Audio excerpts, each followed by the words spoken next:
সর্ষের ভেতরে ভূত। মহেশতলা এসবিআই ব্যাংকে চুরির ঘটনায় গ্রেপ্তার ব্যাংকের কর্মী এবং তার আত্মীয়। গত 25শে নভেম্বর মহেশতলার এসবিআই শাখা লুট ও চুরির কিনারা করল ডায়মন্ড হারবার জেলা পুলিশ। উদ্ধার চুরি যাওয়া সমস্ত টাকা এবং গয়না। গ্রেপ্তার ডি গ্রুপ কর্মী ও তার স্ত্রী সহ 3 জন।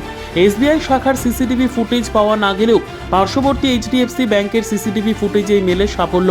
সিসিটিভি ফুটেজকে হাতিয়ার করেই তদন্তে নেমেছিল মহেশতলা থানার তদন্তকারী আধিকারিক।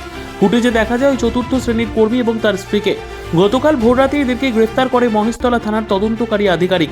জানা গিয়েছে উলুবেড়িয়া থেকে উদ্ধার হয় চুরি যাওয়া সমস্ত টাকা এবং গয়না। তবে দম্পতি সহ বাকি একজনকে কোথা থেকে আনা হয়েছে সেটা পুলিশ এখনো জানায়নি। পুলিশ সূত্রে জানা গিয়েছে একটি সাংবাদিক সম্মেলনের মাধ্যমে সমস্ত ঘটনা জানানো হবে। তার আগেই ডায়মন্ড জেলা পুলিশ সুপার রাহুল গোস্বামী সহ অতিরিক্ত পুলিশ সুপার অম্লান কুসুম ঘোষ এবং এসডিপিও কামরুজ্জামান মোল্লা গ্রেপ্তার হওয়া ওই 4র্থ শ্রেণীর কর্মীকে সঙ্গে নিয়ে ঘটনার পুনর্নির্মাণ করে কোথা দিয়ে তারা ঢুকেছিল এবং কোথা দিয়ে পালিয়ে গিয়েছিল তা দেখার চেষ্টা করে জেলা পুলিশ।